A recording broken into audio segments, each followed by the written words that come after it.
안녕하십니까. 2023년 9월 13일 수요 강의를 시작하겠습니다. 오늘 말씀드릴 강의 제목은 고단한 여자의 길이라는 제목입니다. 문선명 선생님의 말씀집 205권 150쪽을 제가 대신 훈독하겠습니다. 나는 쓰레기다 하는 관념을 가져야 돼요. 인간 쓰레기. 그러한 사실을 알게 되면 성량을 찾지 않을 수 없어요. 모든 것을 다 태워버리는 겁니다. 그 다음에 남는 것은 죄밖에 없어요. 푸 하고 불어버리면 아무것도 남는 것이 없이 깨끗해지는 겁니다. 그러한 자리에서부터 시작해야 됩니다. 이런 것을 누가 할 수 있어요? 여러분 자신이 책임입니다. 여러분 스스로 해결하지 않으면 하늘편에 못 서는 겁니다. 그 이외에 다른 방법이 없습니다.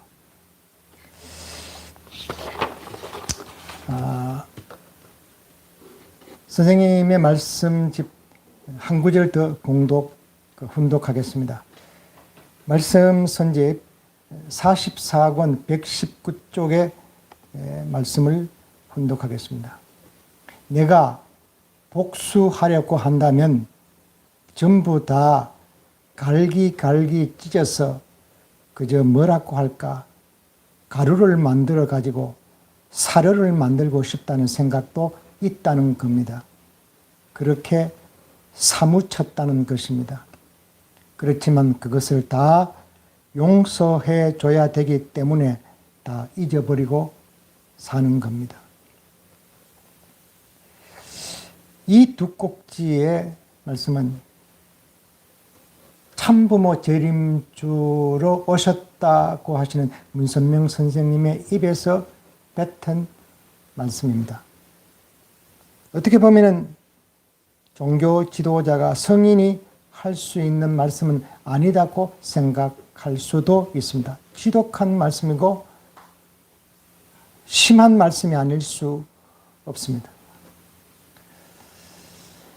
또 제가 소개해 드리진 않았지만 제가 선생님의 말씀을 훈독하다가 입에 말뚝을 박아 버릴 수도 있는 그와 유사한 말씀도 하셨습니다.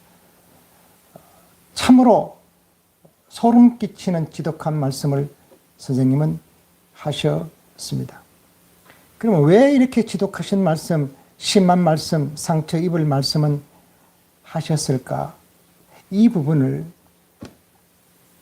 만약에 우리는 전쟁을 겪고 또 제물된 입장에서 역사적으로 많은 고난이 있었습니다.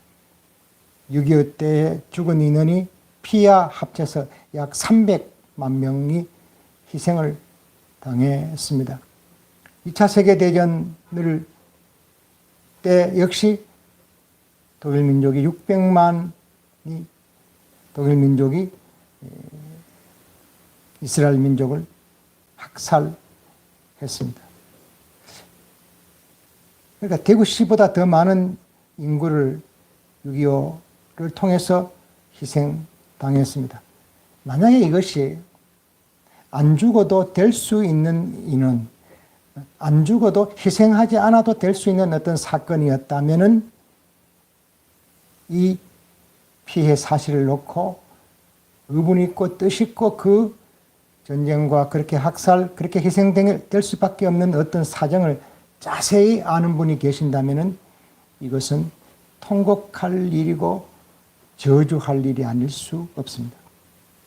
그렇기 때문에 우리가 이해해야 될 것은 선생님께서 모든 그런 역사적인 희생과 재물의 길을 갔던 사람들이 그렇게 가지 않을 수도 있었던 것인데 왜 무엇 때문에 그렇게 됐는지 그 이유를 정확히 아시는 분이기 때문에 그 사실을 두고 이렇게 한탄하면서 저주의 말씀을 뱉을 수밖에 없습니다. 이것은 머리로 아는 것이 아니라 가슴으로 심정으로 이 부분을 깊이 아시는 분이기 때문에 더 안타까움에서 사랑 때문에 지독한 말씀이 나올 수밖에 없습니다.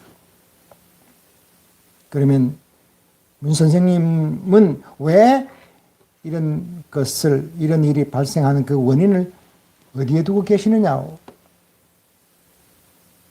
선생님은 모든 것들을 오늘의 이와 같은 사건, 상황, 이것을 하나님의 혈통, 핏줄을 더럽힌 인류의 조상 아담 가정에서 그 이유를 찾고 있고 그 이유다라고 이렇게 말씀을 하십니다. 하나님의 핏줄을 더럽혀버린 개인과 그 다음에 더럽혀진 그 개인이 가정을 이루고 역사를 이루어왔기 때문에 오늘 이와 같은 참혹한 현상이 벌어질 수밖에 없는, 왜 수습해가는 복귀의 과정에서 어쩔 수 없는 탕감의 내용으로 그렇게 진단하고 계십니다. 그런 관점에서 방금 제가 혼독한 나는 쓰레기다 하는 이 관념을 가져라는 이 말씀은 어떻게 보면은 이걸 가슴으로 심정으로 이 역사의 비극의 출발이 그런 것이었다면은 쓰레기라는 말은 그거는 정말 점잖은 말씀이 아닐 수 없습니다. 제 스스로도 그런 타락의 혈통, 하나님의 핏줄이 아는 핏줄을 이어받았던 우리이기 때문에 우리의 관념, 우리의 의식은 나는 쓰레기다는 그런 관념을 가지고 살아야 된다는 겁니다. 그 다음에 나는 복수하려고 한다. 전부 다 갈기갈기 찢어서 그저 가루를 만들어 사료를 만들고 싶다는 이 저주의 말씀도 결국은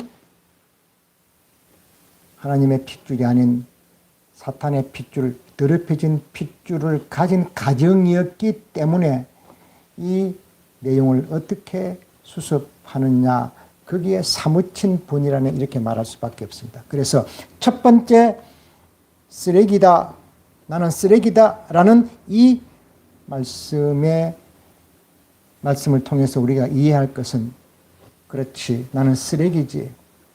이러한 개인의 사탄의 피가 혈통에 잘못됐다면 내 인생과 내 삶과 내 미래는 철저하게 나를 분석하고 나를 체크하지 않으면 안 된다는 말씀으로 그 수습책을 말씀하십니다. 법정에 죄를 지어서 서 있다면 쓰레기 같은 우리 인생, 쓰레기 같은 타락의 피를 이어받은 우리 개인은, 우리 몸이 사탄이 우거하는 집이기 때문에 이 몸에 들어와 있는 몸을 어떻게 극복할 것이냐 하는 이 부분을 선생님은 대단히 강조하시면서 그런 죄를 짓고 저 나라에 가게 되면 그 법정에 선 우리는 원고도 검사도 판사도 없는 홀로 선 법정 같다는 말씀을 하십니다. 그래서 홀로 선 법정에 선 나는 어떻게 죽기 전에 이 문제, 다시 말해서 내 몸속에 기거하고 있는 이 사탄의 근성, 이 타락성을 어떻게 벗을 것이냐, 이 죽기 전에 이걸 해결하고 가라고 이렇게 말씀하십니다. 그래서 그 수습책으로서 개인에 대한 누구도 해줄 수 없는, 본인이 이 부분에 대해서는 철저하게 자기 체크를 하면서 자기 점검을 하면서 죄짓지 아니하는 그러한 삶을 살기 위해서 몸부림쳐야 된다는 입장에서 그 수습책을 말씀하셨고, 그 다음에 가정적으로 이 부분을 어떻게 수습할 것이냐 하는 것이 제가 지금 훈독할 이 내용에서 그 모범 답안을 제시하고 계십니다. 말씀 선집 44권 115쪽에 동원된 통일교회 여성 식구들에게 선생님께서 하신 말씀입니다. 제가 훈독을 잠깐 하겠습니다. 앞으로 통일교 교인의 가정 가운데에 모범적인 가정을 택하는 데 있어서 1등상을 받을 수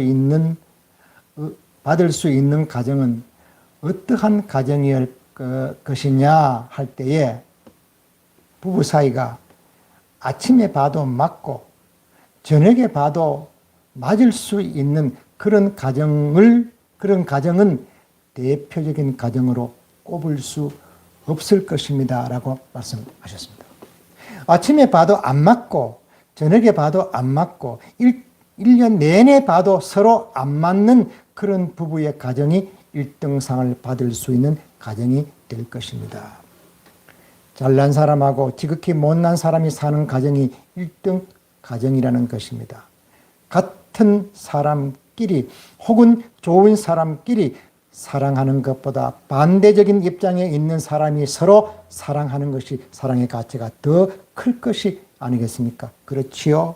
라고 우리의 상상을 뛰어넘는 1등 가정의 모델이 부부가 서로 맞지 않는 가정이 살아가는 그 고단한 인생 행로의 가정들이 진짜 1등상을, 모범상을 줘야 할 가정으로 선생님은 말씀하셨습니다. 역으로 설명한다면 다 맞으면 좋지요. 아침에 봐도 맞고 저녁에 봐도 맞고 1년 내내 맞고 죽을 때까지 맞으면 참 좋죠. 이건 결과입니다. 누구도 이런 사람은 없습니다. 이런 가정은 찾아보기 쉽지 않습니다.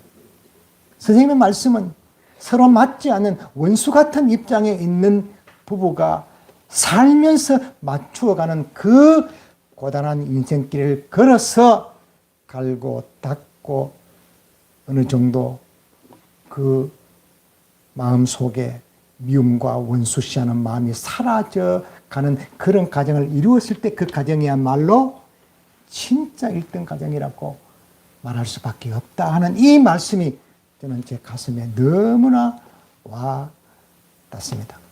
이런 말씀을 놓고 봤을 때 지금 좀 맞지 않고 지금 좀 사이가 안 좋다라고 생각하는 많은 가정들은 여기에 희망이 있습니다. 더 사랑의 가치가 나타날 수 있는 길을 내가 어떤 선택을 하느냐에 따라서 달라지게 된다는 사실을 알아야 됐습니다. 그러면서 이어서 선생님이 그 교육에 참석한 대상들에게 이런 질문을 하십니다. 제가 분독하겠습니다. 그래서 우리 통일교회를 두고 보면 여러분이 결혼을 할 때 여러분의 마음에 드는, 마음에 생각했던 남자를 만난 사람은 그리 많지 않을 것입니다. 라고 말씀했습니다. 이 부분은 이미 선생님께서도 선생님이 짝지어준 사람들이 그렇게 철저하게 서로 사랑하고 맞고 아침에 봐도 맞고 저녁에 봐도 맞고 1년 내내 맞는 사람들이 적다는 것을 이미 선생님은 알고 우리를 결혼시켜 주셨다는 것입니다. 같이 사는 남편이 내가 옛날에 생각했던 그런 이상적인 타입이 아니었는데 그래도 이렇게 살다 보니 그저 산다 혹은 그저 좋아졌다 해도 좋고 내가 생각했던 이상적인 타입은 아닌데 그저 이렇게 결혼하게 되었다고 하는 사람 손들어 보라고요. 많을 거라고요. 하면서 손을 들게 했습니다.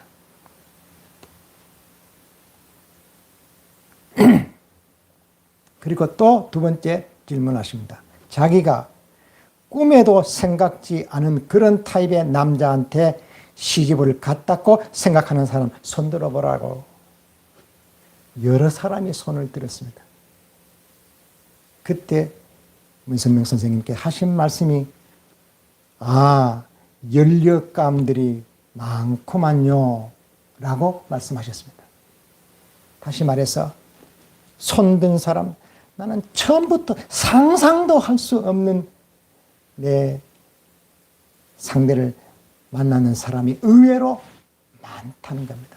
그러면 그 의외로 상상도 안 할 내 대상으로 자기가 싫은 타입을 만나는 걸 보고 왜 연려가 많겠다라고 말씀하셨습니까? 왜? 그것을 극복해 나가면은 거기에 연려들이 탄생되기 때문에 선생님은 그 모습을 보고 연려감들이 많습니다. 많구만요. 라고 했습니다. 그 말씀에 관중들은, 그 왔는 대중들은 폭소를 지었습니다. 그러면서 진정한 연려는 남편만을 모시는 여자가 아닙니다. 부모를 진정으로 모실 수 있는 정성어린 마음을 가진 열녀가 되라는 것입니다. 참으로 고단한 여자의 일생을 원하시고 가게 되는 것입니다. 그렇기 때문에 우리는 우리 스스로가 본인들이 원해서 만난 사람들은 그렇게 많지 않다.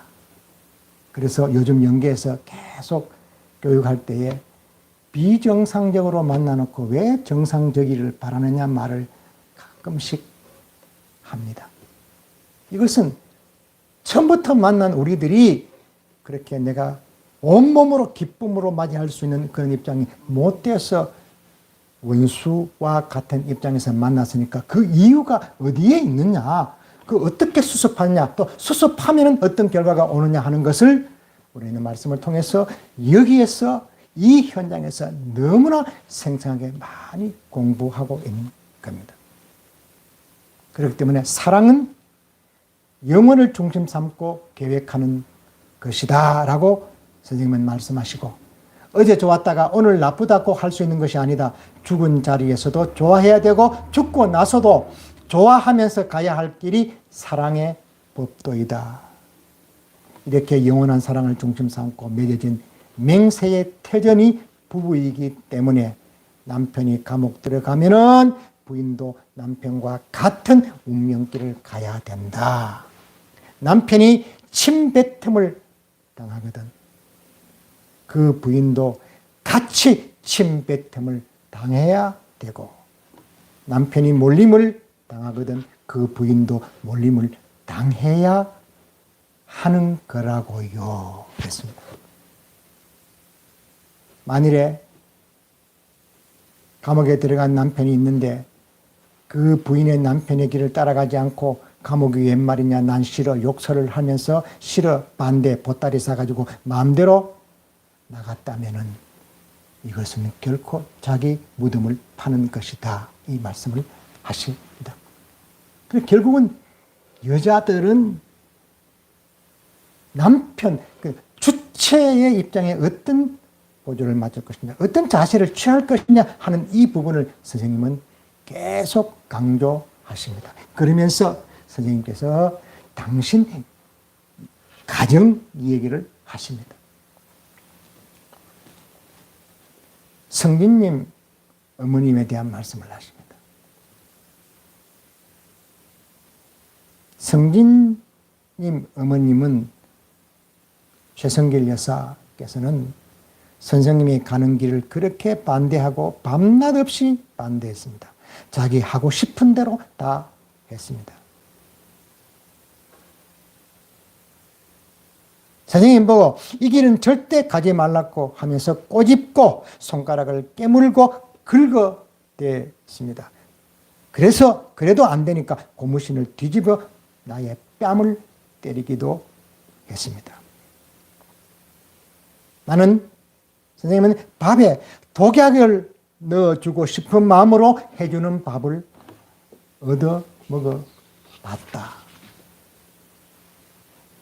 만일에 성진이 어머니가 죽어도 같이 죽고 살아도 같이 살 수 있게 되었더라면, 같이 고생하라면 같이 고생하겠다고 했더라면 선생님의 고생 안 했을 것입니다. 이렇게 비참한 길은 가지 않았을 것입니다.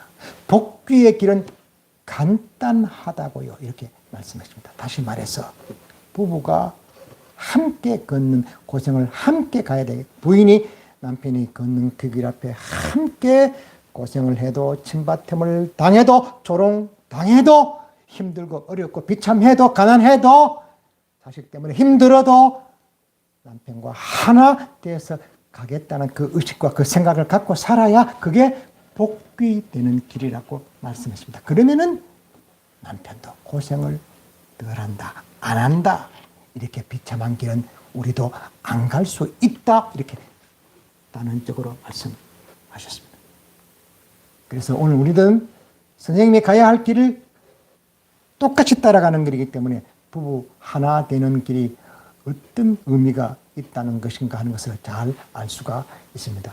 지금 막바지에 계속 경계 교육도 보면은 자기 생각을 빼라, 자기 자존심을 빼라. 그리고 부부가 있어서 남편을 미워하는 사람은 여기 오지 말라라는 극단의 말씀도 하고 있습니다. 이것은 건강원에 여기에 와서 우리가 수없이 들어왔던 집사님의 부부 하나 되면은 세상의 모든 것이 끝난다라고 한 이 말씀이 지금 다시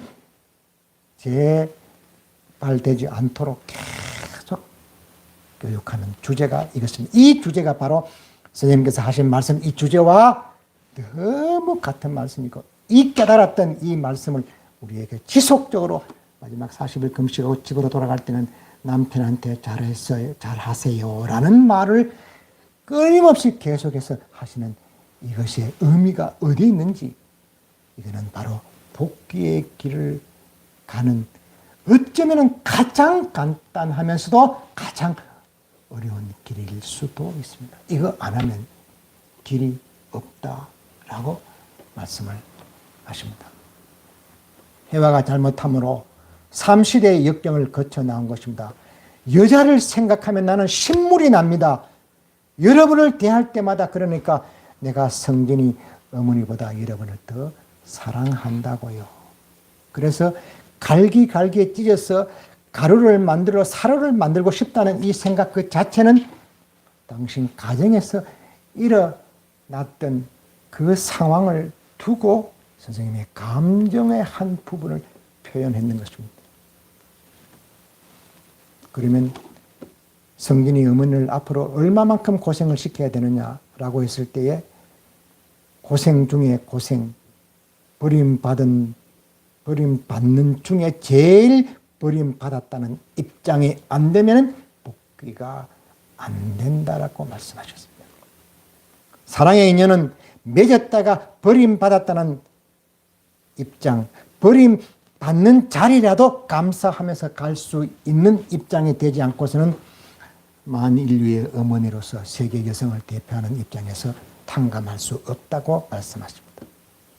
오늘 이 부분은 우리도 역시 똑같이 선생님의 길을 걷고 있는 우리 부부도 아니면 우리 아내들, 다시 말해서 여성들이 걸어가야 할 길이 바로 이와 같은 길이 아니고서는 우리의 혈통적으로 내려왔던 많은 꼬였던 부분을 풀어갈 방법이 없고 해결할 방법이 없기 때문에 고단하지만은 여자들이 그 길을 가는 데에 인색하지 말아라 라고 말씀하시는 것입니다.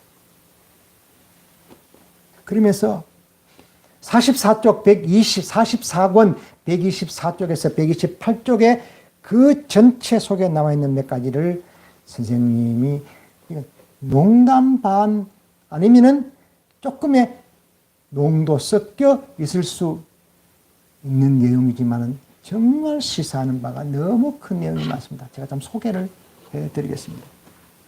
정사의 통계를 보면은 약 80%가 여자가 먼저 죽자고 해서 죽는 경우라는 것입니다.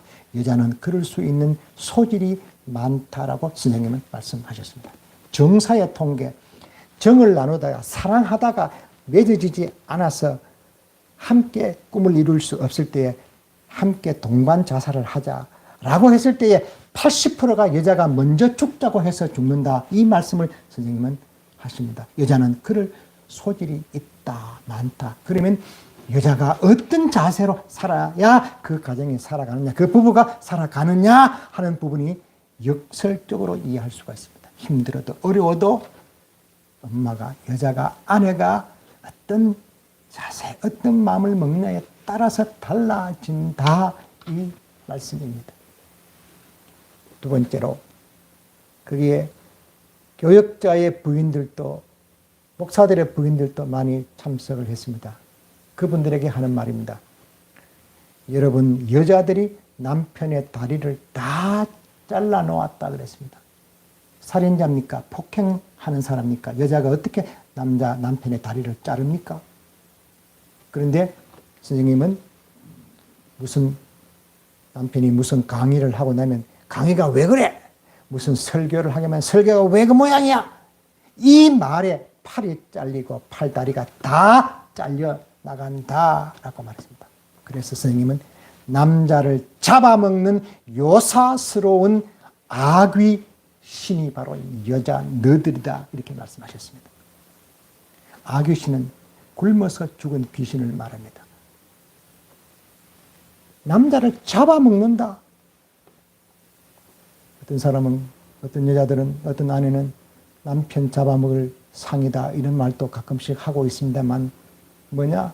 남편들에게 이렇게 무지막지한 희망과 사랑의 말이 아닌 가슴을 후벼 파고 아픈 마음을 갖게 하고 그 속에 원수의 마음을, 미운 마음을 담아서 대할 때에 그 자체가 팔을 자르고 다리를 자르고 살인하는 행위라고 말씀하시는 걸 보면은 오늘 여성분들이, 여자들이 어떤 길을, 어떤 마음을 먹어야 되느냐 하는 것이 오늘 여기서 제목을 잡았던 것처럼 고단한 여자의 일생이 아닐 수 없습니다.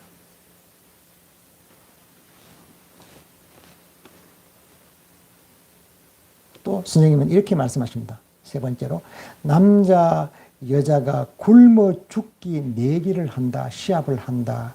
그럴 때 여자가 나중에 죽습니다. 남자가 여자보다 3일 먼저 죽습니다. 그거 하나님이 왜 그렇게 만들었을까? 여러분 생각해 봤습니까? 여러분 어떻게 생각하십니까? 선생님은 밥을 굽는 일이 있더라도 여자는 더 참아야 되겠기 때문에 남편보다 더 굶으라는 뜻이다라고 선생님은 말씀하십니다.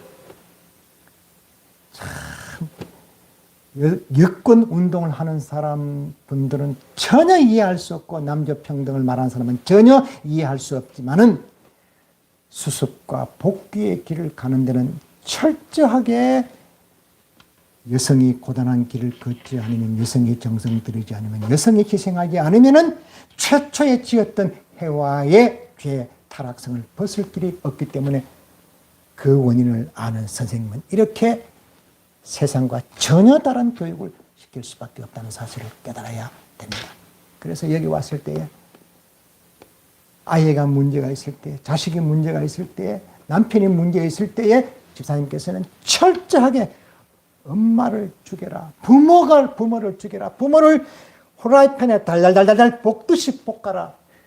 그 원인은 어디에 있다는 것을 알기 때문에 선생님이 하신 말씀처럼 여자가, 아내가, 부인이 그 희생의 길을 걸으면은 나머지 문제는 해결된다라고 말씀을 하실 수밖에 없다는 사실을 우리는 명심해야 됩니다. 네 번째로, 여자 공둥이를 왜 크냐? 여러분, 아기를 낳고 잘 낳았고 여자 공둥이를 크게 만들었다고 생각하시죠? 그거 아니에요. 그것도 있을 수 있지만 앉아서 돌을 닦아라, 참아라. 그것 때문에 앉아서 견딜 수 있고 참을 수 있는 신체적 조건을 하늘이 주셨다. 다시 말해서 흥하는 돌을 닦아라. 이 말씀을 선생님이 하셨습니다. 앉아서 돌을 닦아라. 힘들어도 참고 견디라. 그러면서 마지막으로 남을 위하라면 먼저 남편을 위하라. 남을 위하라면 먼저 자기 아들, 딸을 위하라. 남을 위하는 가장 첩경 빠른 지름길이 뭐냐? 이게 바로 남편을 따라가고 남편을 위하는 길이라 이렇게 말씀하셨습니다. 이게 바로 오늘 우리가 취해야 할 자세, 부부가 취해야 할 자세, 타락의 혈통을 이어받아서 핏줄이 더럽혀진 오늘 우리 가정의 모든 것을 수습할 수 있는 그 길이 여자가 가야 할 길, 여자가 먼저 그 길을 가게 되면은 나중에 남자들이 따라간다고 하신 말씀이 새삼 기억이 납니다. 그 다음에 다섯 번째로, 여자가 머리가 왜 기는가? 왜 누가 여자 머리를 길러라고 가르쳤는가? 그렇지 않다. 세계의 어느 곳에 가보더라도 남자 머리보다는 여자 머리가 다 더 길다.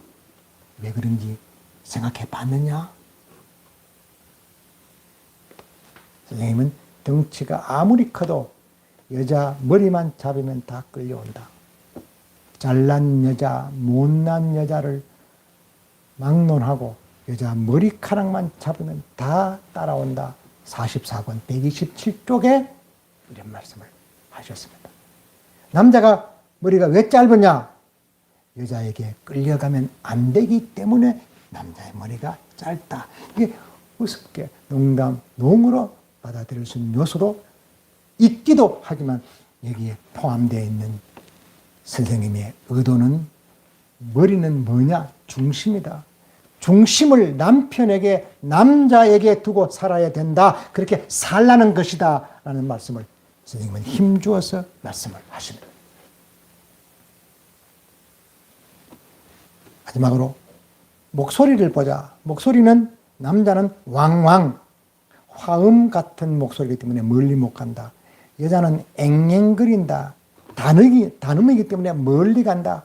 사람 살려라고 했을 때 남자 목소리보다는 여자 목소리가 더 멀리 간다.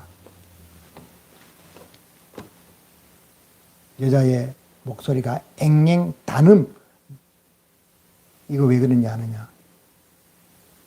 말을 적게 하라는 것이다.